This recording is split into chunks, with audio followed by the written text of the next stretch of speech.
बहुत सारी तैयारियां करनी है अभी होम स्टे स्टार्ट करने के लिए। कल तो पूरे बरामदे में पानी आ गया था कि आपका होम स्टे कब से शुरू होगा, कैसे पहुंच सकते हैं, कितना रेट होगा। साइज इतना छोटा है कि 3-4 लोग ही यहाँ पे बैठ सकते हैं। बोन फायर की व्यवस्था भी करना है। सुबह के करीब 8 बजे आज बाहर का माहौल कुछ ऐसा है। तो सबसे पहले आप सभी को मेरा प्यार भरा नमस्कार। मेरा नाम है आलोक राणा और स्वागत है आप सभी का देवभूमि उत्तराखंड के मधमहेश्वर घाटी के इन खूबसूरत पहाड़ों से।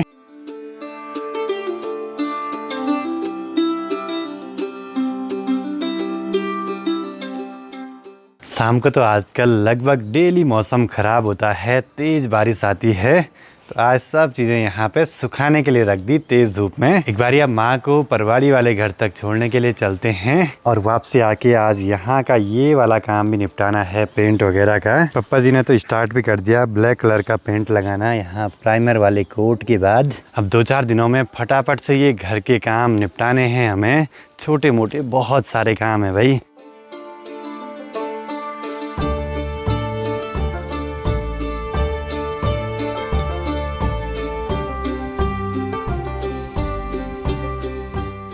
चलो जी, पहुंच चुके हैं परवाड़ी वाले घर के पास में। माँ को जाना है आज काम करने के लिए।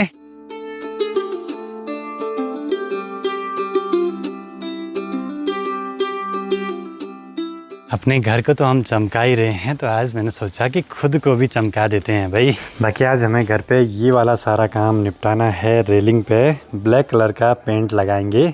आधा तो लगा दिया पप्पा जी ने। अब गृह प्रवेश तो हमने कल कर दिया। बस ये छोटे छोटे ना बहुत सारे काम बचे हैं जो कि अब फटाफट से करने ज़रूरी हैं। तब फिर जल्दी से हम होम स्टे खोल देंगे। अब घर पे होम स्टे खोलेंगे तो यात्रियों के लिए हमें माल्टे और बुरांस का जूस भी तैयार करके रखना है। अभी ही मिलेगा, उसके बाद ख़त्म हो जाता है दुकानों में भी। चलो जी, इस तेज़ धूप में एक काम तो हुआ कंप्लीट। खौले के पास में पेंट लगा दिया। आसान नहीं होता है भाई इतनी तेज़ धूप में खेतों में काम करना। ब्लैक पेंट का काम तो हुआ कंप्लीट। मार्केट से ले आए हैं सिल्वर पेंट। इस पर तो लिखा है एल्यूमिनियम पेंट।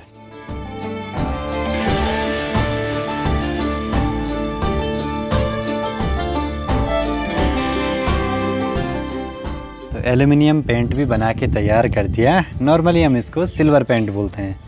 इसको अब लगाते हैं भाई रेलिंग पे बारिश लगने से पहले। बाकी कल तो यहाँ ऊपर वाले फ्लोर में भयंकर पानी आया था सामने से बारिश का, और कई लोगों ने बोला कि आपने तो हवन करा और इंद्रदेव ने भी बल शुद्धिकरण कर दिया। बल खैर कोई नहीं, ये होता रहता है।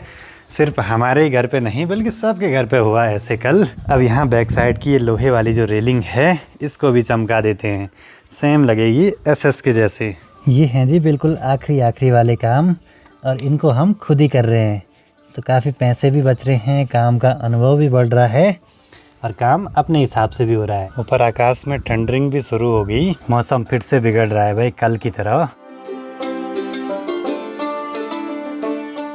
चलो जी, आधे घंटे में ये वाला काम भी हुआ कंप्लीट। अब देखिए यहाँ पे लोहे की रेलिंग भी मैच हो रही है एसएस की रेलिंग के साथ। सूखने के बाद तो और भी चमकेगा, तो यही चाहिए था हमें। अभी आज का पेंट का काम तो हुआ कंप्लीट। जरूरत पड़ी तो सेकंड कोट भी करेंगे एल्यूमिनियम पेंट का। पर यहाँ पे तो हमने पहला ही कोट ऐसा लगाया कि दोबारा कोट लगाने की जरूरत नहीं पेंट की। काम धीरे धीरे जब पूरे हो रहे हैं तो बढ़िया हो रहा है, हल्का महसूस हो रहा है। अब सबसे ज़रूरी काम है, जो भी हम ये टेबल वगैरह ले आए थे तो इनको देखना कि इनका साइज़ क्या है, नहीं तो घर पे बनवाना पड़ेगा एक। कुछ चेयर वगैरह भी ले आए हैं तो इनको भी देख लेंगे कि इनकी क्वालिटी कैसी है, सही से आए हैं या नहीं। गृह प्रवेश वाली वीडियो पे आप सभी का बहुत ही अच्छा रिस्पॉन्स आ रहा है।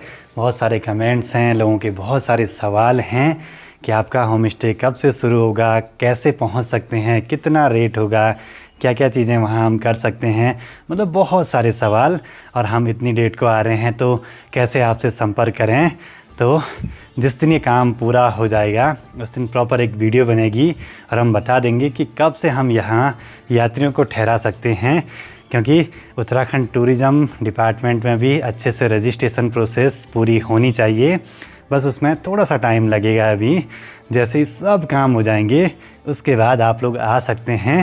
वो किसी एक वीडियो के माध्यम से आपको पता लग जाएगा। घर बड़ा बन गया तो अब सफाई की जिम्मेदारी भी बढ़ गई। कल तो पूरे बरामदे में पानी आ गया था और बहुत लोगों ने सुझाव दिए कि आगे से यहाँ प्लास्टिक का एक शेड सा बना देना, किसी ने बोला टिन लगा देना, लेकिन कभी कभी ही बारिश होती है तभी पानी आता है। और अच्छी बात ये रही कि हमने फर्श का ढलान नीचे को रखा है तो अंदर ज़्यादा पानी नहीं गया। सोचा नहीं था कि आप सभी लोगों का इतना बढ़िया रिस्पॉन्स आएगा होम स्टे शुरू करने के उपलक्ष्य में।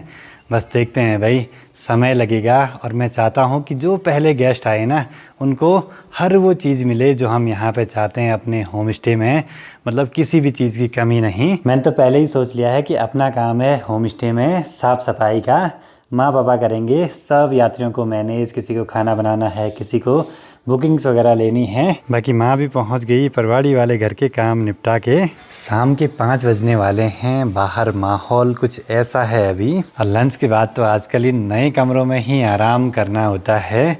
अब सोच रहा हूँ कि आज यहाँ के लिए हम जो प्लास्टिक वाला एक टेबल ले आए थे उसको खोल के देख लेते हैं कि साइज़ कितना है उसका।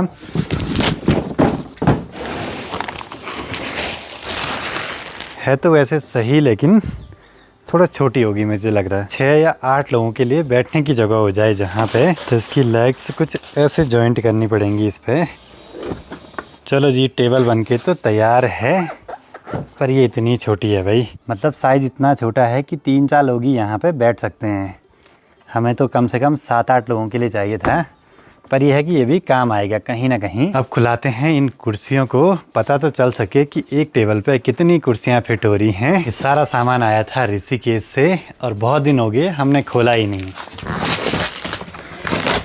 एक पेटी में है ये 4 कुर्सियां। तो ऐसी कुर्सियां ले आए थे जिनमें कुशन पहले से लगी थी, खाना खा सकते हैं इसमें बैठ के आसानी से, खासकर इस वाले टेबल पे। पर ये टेबल ना 4 लोगों के लिए भी बिल्कुल कंफर्टेबल नहीं हो पा रहा है, क्योंकि 4 अगर थालियां आ गई तो और सामान रखने की जगह नहीं है। अब सोच रहे हैं कि डाइनिंग टेबल तो ये छोटा हो गया, एक घर पे ही बनवाना पड़ेगा जिसमें कि करीब 8 लोग बैठ के आराम से खाना खा सकें।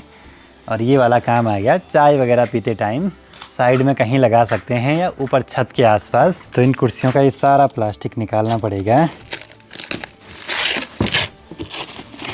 ऐसी बहुत सारी तैयारियां करनी है अभी होम स्टे स्टार्ट करने के लिए।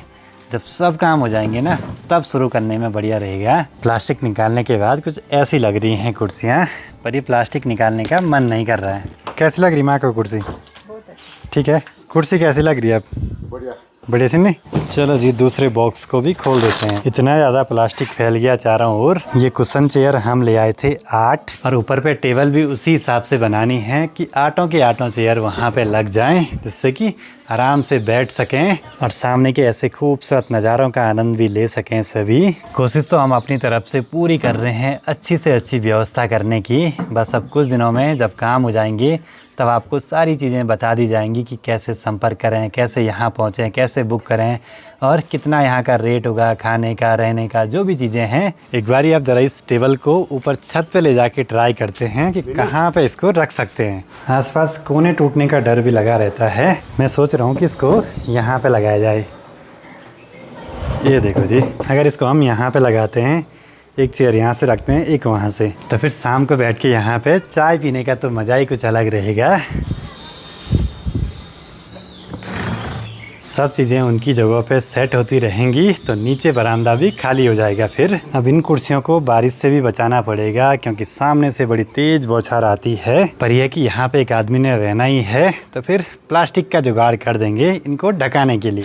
सामान के साथ प्लास्टिक इतना ज़्यादा कि क्या ही बोलें। सारा सामान ऊपर जा रहा है तो यहाँ पे खुला खुला माहौल लग रहा है। वैसे कुछ पुरानी कुर्सियाँ भी थी पर इनको भी ना अच्छे से रखेंगे, कभी ना कभी तो काम आएंगी ही।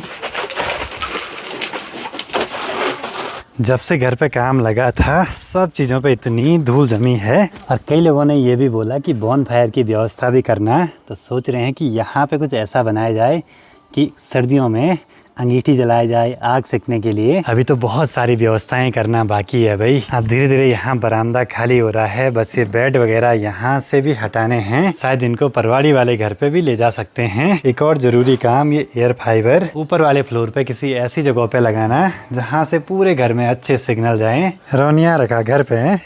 रोनी बहुत मोटा हो गया। इतना मोटा हो गया रोनी। एक दिन हमने ड्रोन भेजा था रोनी के ननिहाल उधर गांव पे। तो अभी पप्पा जी का फ़ोन आया कि मनसुना में आए हैं कोई मिलने के लिए। मैंने बोला था घर पे आ जाना, शायद अब जाना पड़ेगा मनसूना में काम छोड़ के, क्योंकि लोग ना बहुत दूर से आते हैं भाई मिलने के लिए, और मिले नहीं तब दिक्कत रहती है ऐसे में। नमस्ते जी। अच्छा आप ही हैं? नमस्ते नमस्ते नमस्ते। वीडियो देखते हैं तो देर से जा रहे थे, मतलब मिलते चले भाई से। धन्यवाद धन्यवाद। कहाँ से आप लोग? दिल्ली से सब? मैंने दिल्ली वाले वीडियो देख रखे हैं, जो विकासपुरी आप गए थे उनके हाँ पास। हाँ अंकल जी को हमने, आपके फादर है ना? हाँ हाँ बिल्कुल बिल्कुल आएंगे अपना आएंगे, होटल मुक्तेश्वर में बिल्कुल बिल्कुल आएंगे। फोटो वगैरह भेज दूंगा। ठीक। यात्रा के इस टाइम पे अपने बहुत सारे व्यूअर्स आते हैं मिलने के लिए, तो सबसे मिलके बढ़िया लगता है। और ख़ासकर इस साल तो मधमहेश्वर धाम में बहुत सारे आए अपने व्यूअर्स। गौर से आवाज़ सुनिए मेंढक के टटराने की, जबकि ये साउंड मॉनसून में आता है। आज अब जाके यहाँ पे खुला खुला माहौल हुआ है। अभी छोटे मोटे बहुत सारे काम हैं, क्योंकि हम सोच रहे हैं कि हर चीज़ प्रॉपर तरीके से सेट हो यहाँ पे, तभी हम होम स्टे का उद्घाटन करेंगे।